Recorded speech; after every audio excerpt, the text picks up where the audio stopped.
اکرام، بند دروازے تو کھلنے کے لیے ہوتے ہیں، لیکن یہ کیا ہماری ہی اس دنیا میں کچھ دروازے ایسے بھی ہیں جو صدیوں سے اس بات پر بضد ہیں کہ کوئی بھی انہیں کھولنے کی جرت نہ کرے، اور بالآخر اشرف المخلوقات یعنی حضرت انسان نے بھی ان کی خواہش کا احترام اپنے اوپر فرض کر لیا۔ یہ بند دروازے کون سے ہیں اور کہاں کہاں واقع ہیں، اس راز سے تو ہم آج کی اس ویڈیو میں پردہ اٹھانے کی کوشش کریں گے،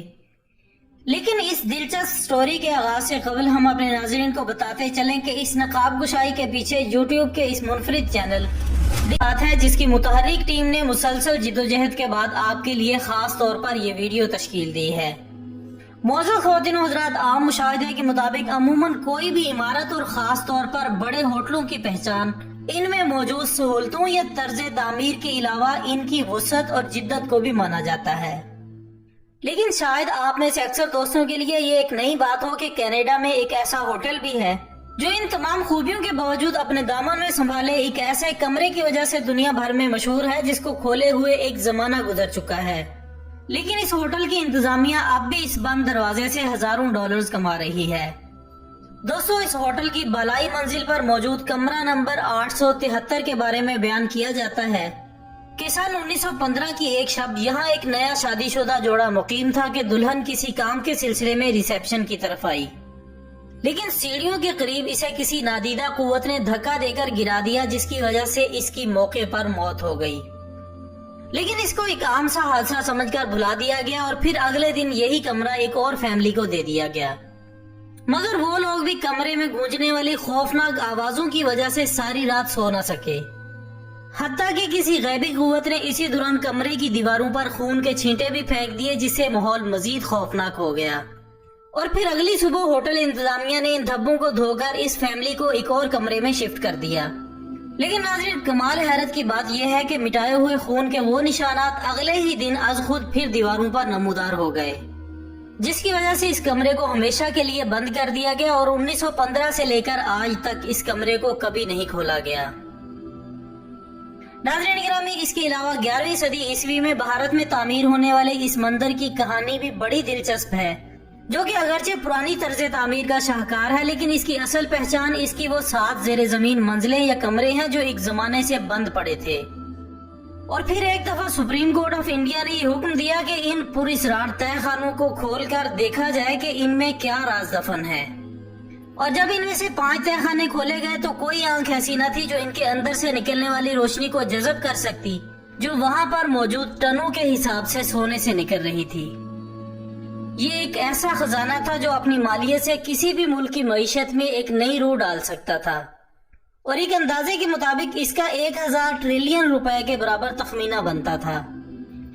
لیکن جب چھٹے تہہ خانے کے بند دروازے کو کھولنے کی کوشش کی گئی تو وہاں پر موجود سادھوؤں نے احتجاج کرنا شروع کر دیا،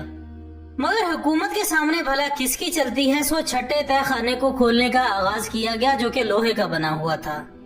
لیکن اس کے کھلنے پر انکشاف ہوا کہ اس کے پیچھے ابھی بھی ایک اور لکڑی کا دروازہ موجود ہے، مگر بھارتی حکومت کو اس وقت گھٹنے ٹیکنے پڑے جب یہ انکشاف ہوا کہ اس دروازے کے پیچھے بھی بند دروازوں کا ایک نہ ختم ہونے والا سلسلہ ہے، جس کی وجہ سے اس پر کام بند کر دیا گیا، اور پھر 7ویں یعنی آخری دروازے کو کھولنے کی کوشش کی گئی، جو کہ ایک مخصوص دھات کے بغیر کسی نٹ بولٹ کے بنا ہوا تھا، جبکہ اس پر دھات ہی سے بنے 2 بڑے بڑے سام موجود تھے، جن کو دیکھ کر اچھے سورماؤں کا پتا بھی پانی ہو گیا تھا، جس کے بارے میں ایک سادھو نے یہ دعویٰ کیا کہ اس دروازے کو ایک ہندو جادوگر نے اپنے علم کی طاقت سے بند کیا تھا اور اب اس کو صرف علم کی طاقت سے ہی کھولا جا سکتا ہے،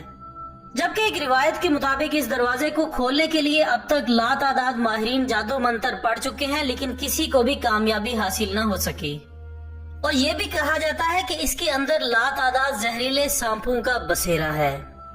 دوستو، اسی طرح تاج محل کو بھی دنیا بھر کے لیے ایک انوکھا عجوبہ تصور کیا جاتا ہے، اور شاہ جہاں سے منسوب اس عمارت کو کئی مذہبوں میں مختلف نشانیوں سے عبارت کیا جاتا ہے، لیکن اسی تاج محل کی خوبصورت عمارت میں بھی کسی حد تک پراسراریت چھپی ہوئی ہے، جسے عام و خاص آج تک جاننے سے قاصر ہے، کیونکہ اس محل میں ابتدا ہی سے ایک ایسا دروازہ موجود رہا ہے جس کو ہمیشہ سے بند پایا گیا، اور یوں محسوس ہوتا ہے کہ گویا اس دروازے کو چونا، سخت قسم کے پتھر، اینٹوں اور اسی قسم کی پختہ اور مختلف چیزوں کی مدد سے سیل کیا ہوا ہے، اور شاید یہی وجہ ہے کہ موجودہ دور میں بھی ہزاروں قسم کی ٹیکنالوجی ہونے کے باوجود آزاد ملک کی حکومت بھی اسے کھولنے سے گریزاں ہے۔ ویسے تو اس بات کا اندازہ لگانا کافی مشکل ہو سکتا ہے کہ ان دروازوں کے پیچھے کون سے راز دفن ہیں، لیکن کچھ تجزیہ نگاروں کا اندازہ ہے اور ان کے مطابق یہ بات کسی حد تک یقین سے کہی جا سکتی ہے کہ اس محل کو شاہ جہاں نے نہیں بنوایا تھا، بلکہ یہ کوئی اور طرز پر بنی عمارت تھی اور اس کی اصلیت کچھ اور تھی، اور وہی اصلیت ان پراسرار دروازوں کے پیچھے چھپی ہوئی ہے جو تاج محل میں موجود ان پراسرار دروازوں کو کھولنے اور ان میں داخل ہونے سے مانے ہے۔ ناظرین کرام، ان کے علاوہ مصر میں موجود گریٹ سفنکس آف گیزا ایک ایسے بڑے مجسمے کا نام ہے جو جیزا کے علاقے میں موجود ہے۔ اس کی لمبائی 199 فٹ اور اونچائی 65 فٹ کے قریب ہے، جو دور سے دیکھنے پر ایک پہاڑ نظر آتا ہے، اور کہا جاتا ہے کہ یہ مجسمہ 3000 سال قبل مسیح ایک بڑی چٹان کو تراش کر بنایا گیا تھا۔ اس کے پنجے اور دھڑ شیر کے ہیں اور سر انسان کا ہے، اور سورج دیوتا کی حیثیت سے اس کی پوجا بھی کی جاتی ہے۔ لیکن دوستو، اس کے بارے میں بھی یہ بات مشہور ہے کہ اس بڑے مجسمے کے بائیں پاؤں کے نیچے ایک پراسرار دروازہ موجود ہے جسے ہول آف دی ریکارڈز کا نام دیا گیا ہے، اور کہا جاتا ہے کہ اس دروازے کے پیچھے ہزاروں قسم کے راز دفن ہیں، یہاں تک کہ اس میں کھوئے ہوئے شہر اٹلانٹس اور اس دیو ہیکل مجسمے کی معلومات بھی مل سکتی ہیں۔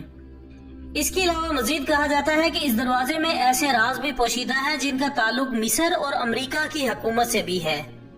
جس کا ثبوت گراہم ہینکوک اور رابرٹ دی ویل کی لکھی ہوئی کتاب دی میسج آف دی سفینکس میں ملتا ہے۔ اس کتاب میں یہ بتایا گیا ہے کہ کیسے مصری اور امریکی حکومت ان دروازوں کی حفاظت کے لیے مختلف ہتھ کنڈے استعمال کر رہی ہے تاکہ کوئی بھی انسان ان دروازوں تک پہنچنے سے قاصر رہے۔ دوستو، یہ وہ 4 دروازے تھے جو تاریخی دنیا میں ایک پراسرار معمہ بنے ہوئے ہیں۔ اب حقیقت کیا ہے یہ اللہ ہی بہتر جانتا ہے۔ اگر آپ کو ہماری آج کی کوشش پسند آئی ہو تو ویڈیو کو لائک کریں اور اسے شیئر کریں تاکہ دوسرے لوگ بھی دیکھ سکیں، اور کمنٹس کی صورت میں ضرور بتائیے گا کہ آپ کو یہ ویڈیو کیسی لگی۔ ہم کل انشاءاللہ دوبارہ حاضر ہوں گے ایک اور اچھی سی ویڈیو کے ساتھ۔ تب تک کے لیے اجازت دیجیے گا۔ اپنا دوستوں، رشتہ داروں اور گردنوار کے تمام لوگوں کا بہت خیال رکھیے گا۔ اللہ حافظ۔